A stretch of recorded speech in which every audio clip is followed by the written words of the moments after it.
ದೇವರು ದಿಂಡ್ರು ಅಂತ ಹೇಳಿ ಡಿಸ್ಟೆನ್ಸ್ ಮೇಂಟೈನ್ ಮಾಡ್ತಾ ಇದ್ದಂತಹ ಸಿದ್ದರಾಮಯ್ಯ ಸಾಹೇಬರು ಇತ್ತೀಚೆಗೆ ಒಂದಷ್ಟು ಟೆಂಪಲ್ ರನ್ ಕೂಡ ಜಾಸ್ತಿ ಆಗಿದೆ. ಸೊ ಈಗ ಮುಟ್ಟಿದೆಲ್ಲವೂ ಕೂಡ ಚಿನ್ನ ಅನ್ನೋ ತರ ಭಾಸವಾಗ್ತಾ ಇದೆ ಸರ್. ಇದಕ್ಕೇನು ಕಾರಣ? ಅವರ ಬಗ್ಗೆ ಏನಾದರೂ ಜ್ಯೋತಿಷ್ಯವನ್ನು ಹೇಳೋದಾದ್ರೆ ಸರ್. ಈಗ ವಿಶೇಷವಾಗಿ ಹೇಳ್ಬೇಕು ಅಂದ್ರೆ ಅವರ ಜನ್ಮ ಜಾತಕ ಪ್ರಕಾರವಾಗಿ ಕುಂಭ ರಾಶಿಯಲ್ಲಿ ಜನನಾಗಿದ್ದು. ಕುಂಭ ಅಂದ್ರೂ ಹುಂಬ ಅಂತ ಹೇಳ್ತಾರೆ. ನಮ್ಮ ಜ್ಯೋತಿಷ್ ಶಾಸ್ತ್ರದಲ್ಲಿ ಕುಂಭರಿಗೆ ಎಲ್ಲ ಹುಂಬರು ಅಂತ ಹೇಳ್ತಾರೆ. ಅವ್ರು ಯಾವಾಗ ಬೇಕಾದ್ರೂ ಹುಂಬತನ ಮಾಡ್ಬೋದು. ಹುಂಬತನ ಅಂದ್ರೆ ನಮ್ಗೆ ಅರ್ಥ ಆಗತ್ತೆ ಅಂತ ತಿಳ್ಕೊಂತೀನಿ. ಎಲ್ಲವೂ ಕೂಡ ತಮ್ಮದೇ ಆದ ರೀತಿಯಲ್ಲಿ ತಾವು ನಡೆಸ್ಕೊಂಡು ಹೋಗುವಂತ ರೀತಿಯಲ್ಲಿ ಒಂದು ವಿಶೇಷವಾಗಿರ್ತಕ್ಕಂಥ ಒಂದು ಕ್ಯಾರೆಕ್ಟರ್ನ ಹೊಂದಿರತಕ್ಕಂಥ ವ್ಯಕ್ತಿ ಈ ಕುಂಭರಾಶಿಯವರಾಗಿರ್ತಾರೆ. ಅದರಲ್ಲಿ ಸಿದ್ದರಾಮಯ್ಯನವರು ಕೂಡ ಒಂದು ಕೂಡ ಹೌದು. ಯಾಕಂದ್ರೆ ಇವರ ಒಂದು ಜನ್ಮ ಜಾತಕ ಪ್ರಕಾರವಾಗಿ ಡೇಟ್ ನಮಗೆ ಸಿಕ್ಕಿರುವಂತ ಪ್ರಕಾರವಾಗಿ 3/8/1947 ಜನನಾಗಿದ್ದವರು. ಲಗ್ನ ಆಗಿರತಕ್ಕಂಥದ್ದು ಕುಜ ಲಗ್ನದಲ್ಲಿ ಅಥವಾ ವೃಶ್ಚಿಕ ಲಗ್ನದಲ್ಲಿ ಆಗಿದ್ದಾರೆ.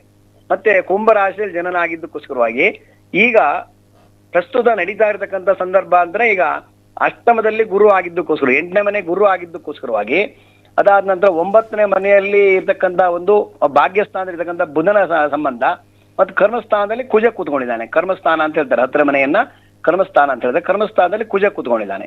ಅದಕ್ಕೋಸ್ಕರವಾಗಿ ಒಂದು ಅದಾದ ನಂತರ ಸಪ್ತಮದಲ್ಲಿ 7ನೇ ಮನೆಯಲ್ಲಿ ಇರ್ತಕ್ಕಂಥ ಶುಕ್ರನ ಒಂದು ಪ್ರಭಾವ ಎಲ್ಲ ಒಟ್ಟು ಟೋಟಲ್ ತೆಗೆದುಕೊಂಡು ಹೋದ್ರೆ ಅವ್ರಿಗೆ ಇರ್ತಕ್ಕಂಥ ಒಂದು ಕೆಲಸದಲ್ಲಿ ಎಲ್ಲದೂ ಕೂಡ ವಿಶೇಷವಾಗಿ ಏನೋ ಒಂದು ರೀತಿಯಲ್ಲಿ ತಂದೆ ಆದ ರೀತಿಯಲ್ಲಿ ನಡೆಸ್ಕೊಂಡು ಹೋಗ್ತಕ್ಕಂಥದ್ದು ಆಗತ್ತೆ. ಒಂದು ರೀಸನ್ನು. ಆಮೇಲೆ ಇನ್ನೊಂದೇನು ಅಂತಂದ್ರೆ ಅವರ ಜನ್ಮ ಕಾಲದಲ್ಲಿ ಈಗ ಕುಂಭರಾಶಿಯಲ್ಲಿ ರಾಹು ಭಗವಂತ ಕೂತ್ಕೊಂಡಿದ್ದಾನೆ. ರಾಹು ಕೂತ್ಕೊಂಡಿದ್ದ ಅಂದ್ರೆ ಒಂಥರ ರಾಹು ಬಡ್ದಿದೆ ಅಂತ ಹೇಳ್ತಾರಲ್ವಾ. ಈಗ ಹೆಚ್ಚಾಗಿ ಏನೋ ಒಂದು ರೀತಿಯಲ್ಲಿ ವಿಶೇಷವಾಗಿ ಅವ್ರದ್ದು ತಂದೆ ಆದಂತ ರೀತಿಯಲ್ಲಿ ನೆಡ್ಸ್ಕೊಂಡು ಹೋಗ್ತಾನೆ ಅಂದ್ರೆ ರಾಹು ಇರ್ತಾನೆ. ರಾಹು ಇದ್ದಾಗ ಮಾತ್ರ ಆಗತ್ತೆ. ಆದ್ರೆ ಕೇತು ಇದ್ರೆ ಶತ್ರುಗಳು ಜಾಸ್ತಿ ಆಗ್ತಾರೆ. ಈ ರಾಹು ಇದ್ದಾಗ ಏನಾಗುತ್ತೆ ಸ್ವಲ್ಪ ಮಟ್ಟಿಗೆ ಎಲ್ಲದೂ ಕೂಡ ಅವರದ್ದೇ ಆದ ರೀತಿಯಲ್ಲಿ ನೆಡ್ಸ್ಕೊಂಡು ಹೋಗ್ತಕ್ಕಂಥದ್ದು ಆಗತ್ತೆ. ಇನ್ನು ಇವರಿಗೆ ಈ ರೀತಿಯಾದಂತ ಒಂದು ಫಲ ಆಗಿದೆ. ಕರ್ಮಸ್ಥಾನದಲ್ಲಿ ಕುಜ ಆಗಿದ್ದಕ್ಕೋಸ್ಕರವಾಗಿ ಭೂಮಿ ಸಂಬಂಧವಾಗಿದ್ದ ಯಾವುದೇ ರೀತಿಯಾದಂತ ತೊಂದರೆಗಳಿದ್ರು ಕೂಡ ಪರಿಹಾರಗಳನ್ನ ಮಾಡ್ಕೊಂಡು ಹೋಗುವಂತದ್ದಾಗತ್ತೆ ಅಂತ ಹೇಳ್ತಕ್ಕಂಥದ್ದು ಜಾತಕ ಹೇಳ್ತದೆ.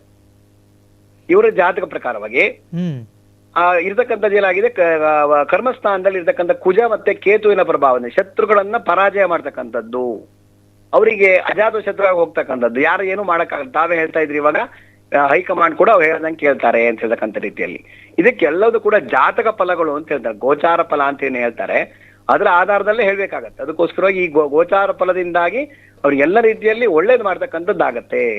ಇನ್ನು ದೇವಾತ್ಮಕವಾಗಿ ದೇವರ ಸಂಬಂಧವಾಗಿ ವಿಶೇಷವಾಗಿ ಹೊರ ಹೋಗ್ತಾ ಇದ್ದಾರೆ ಅಂತ ತಾವು ಹೇಳ್ತಾ ಇದ್ರಿ.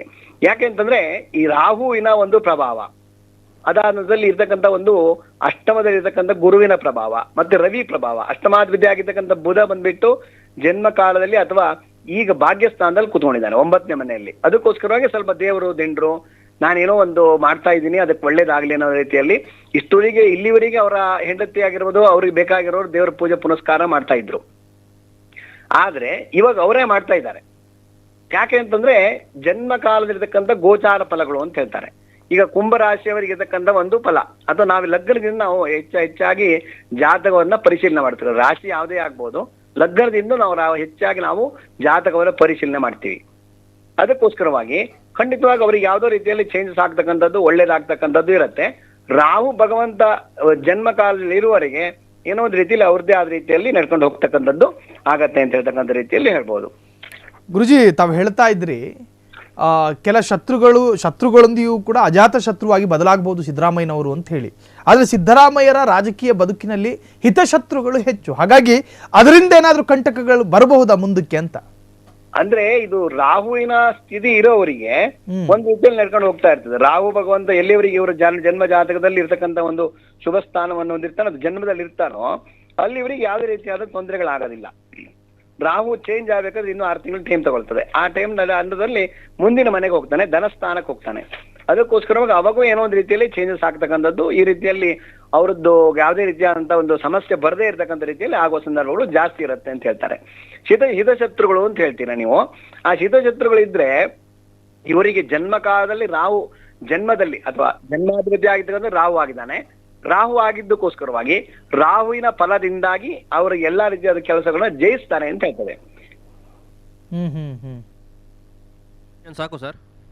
ಇನ್ನು ಹೆಚ್ಚಾಗಿ ಹೇಳ್ಬೇಕು ಅಂತಂದ್ರೆ ಕೇತುವಿನ ಒಂದು ಫಲ, ಕರ್ಮಸ್ಥಾನದಲ್ಲಿ ಕೇತು ಆಗಿದ್ದಕ್ಕೋಸ್ಕರವಾಗಿ ಸ್ವಲ್ಪ ಮಟ್ಟಿಗೆ ದಾನ ಧರ್ಮ ಮಾಡ್ಬೇಕು, ಏನೋ ಒಂದು ರೀತಿಯಲ್ಲಿ ಒಳ್ಳೇದ್ ಮಾಡ್ಬೇಕು ಅನ್ನೋ ರೀತಿಯಲ್ಲಿ ಒಂದ್ ಸ್ವಲ್ಪ ಮನಸ್ಸು ಬಂದಿರತ್ತೆ ಅಂತ ಹೇಳ್ತಕ್ಕಂಥ ರೀತಿಯಲ್ಲಿ ಹೇಳ್ಬೋದು. ಥ್ಯಾಂಕ್ ಯು ಗುರೂಜಿ, ಇಷ್ಟೊತ್ತು ಫ್ರೀಡಮ್ ಟಿವಿ ಜೊತೆ ಮಾತನಾಡಿದ್ದಕ್ಕೆ. ಇನ್ನು ಸಿದ್ದರಾಮಯ್ಯನವರ ಜಾತಕದ ಆಧಾರದಲ್ಲಿ ರಾಜಕೀಯ ಶತ್ರುಗಳಿದ್ರೂ ಕೂಡ ಸಿದ್ದರಾಮಯ್ಯರ ಈಗಿನ ಸ್ಥಿತಿಯಲ್ಲಿ ಆ ಶತ್ರುಗಳು ಕೂಡ ಅಜಾತ ಶತ್ರುವಾಗಿ ಪರಿವರ್ತನೆಯಾಗಬಹುದು.